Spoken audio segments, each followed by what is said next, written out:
Hello, bonjour à tous. Dans la précédente vidéo, je vous ai dit que la biodiversité était une étape, ou en tout cas le résultat de l'évolution. Alors l'évolution, d'accord, vous allez me dire super, mais c'est quoi? Quels sont les mécanismes de l'évolution? Et c'est ce qu'on va voir aujourd'hui dans cette vidéo.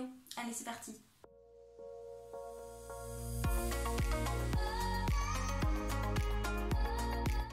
Il y a trois mécanismes majeurs pour l'évolution des espèces. Il y a d'abord la sélection naturelle.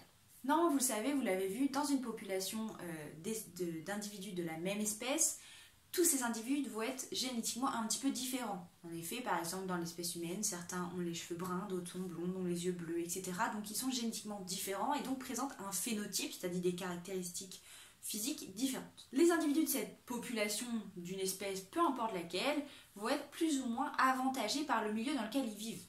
Par exemple, les individus qui ont un allèle qui leur apporte un avantage, par exemple, un animal de telle espèce qui vit dans le désert et qui va avoir une couleur de peau beaucoup plus claire que les autres individus de son espèce, de sa population, va pouvoir vivre plus longtemps parce qu'il sera moins visible des prédateurs et donc il va pouvoir produire plus de descendants. Et donc il va pouvoir transmettre encore plus cet allèle, donc cette version du gène de la couleur par exemple, il va pouvoir la transmettre à plus de descendants et donc de façon plus importante dans la population. Donc à la génération suivante, il y aura probablement plus d'allèles pour cette couleur plus claire, et puis donc ces individus qui ont encore cette couleur plus claire, qui sont ces descendants, vont eux aussi pouvoir faire plus de descendants, parce qu'ils vont eux aussi pouvoir vivre plus longtemps que les autres, etc. etc.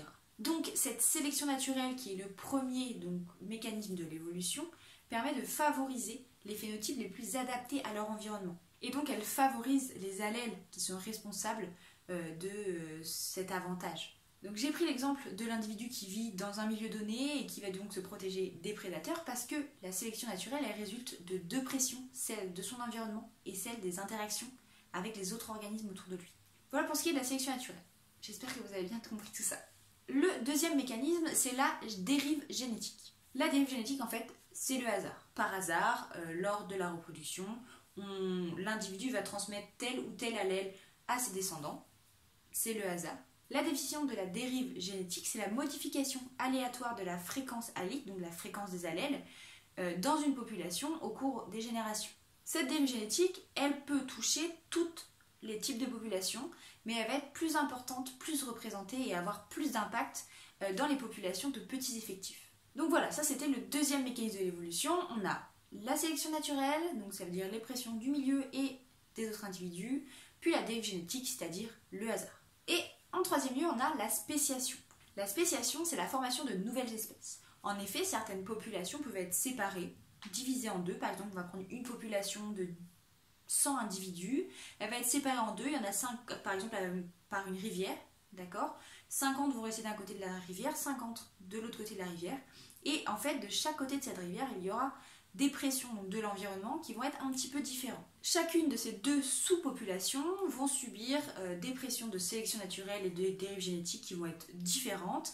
Si un jour les descendants de ces 50 individus étaient amenés à se retrouver parce que, que sais-je, la rivière par exemple s'assèche, ils ne pourront plus se reproduire entre eux. Et si vous vous souvenez bien, la condition pour qu'on puisse dire que des individus font partie d'une même espèce, c'est qu'ils puissent se reproduire entre eux et former donc des descendants fertiles. Et dans ce cas-là, si jamais deux sous-populations qui à la base font partie de la même espèce ont subi des pressions de sélection naturelle et de dérive génétique pendant trop longtemps et de façon trop différente, les deux sous-populations vont évoluer de façon différente et ne pourront plus donc se reproduire. Et c'est ce phénomène qui est à l'origine de nouvelles espèces. Si on prend le cas par exemple du moustique à Londres, avant il y avait une espèce qui était majoritaire dans Londres de moustiques.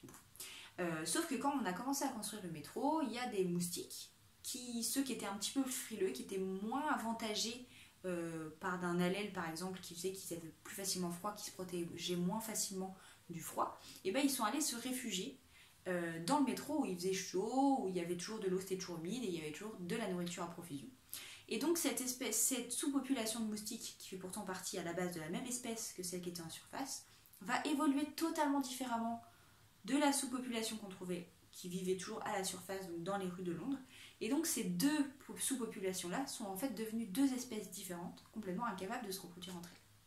Enfin, donc j'espère que l'exemple vous parle un petit peu. Donc si on récapitule tout ça, sélection naturelle, dérive génétique et spéciation. Ok, ce sont les trois mécanismes de l'évolution qui sont très importants de comprendre, et c'est grâce ou à cause ou voilà, que sais-je, qu'aujourd'hui on a une biodiversité aussi importante, autant d'espèces si différentes les unes des autres, et pourtant certaines espèces qui ressemblent beaucoup mais qui ne sont pas tout à fait pareilles parce qu'elles ont subi des pressions différentes. Comme d'habitude, petite fiche de révision que je vous mets dans la description, vous pouvez télécharger et imprimer, et surtout à bien apprendre par cœur pour les vals. Allez, bye!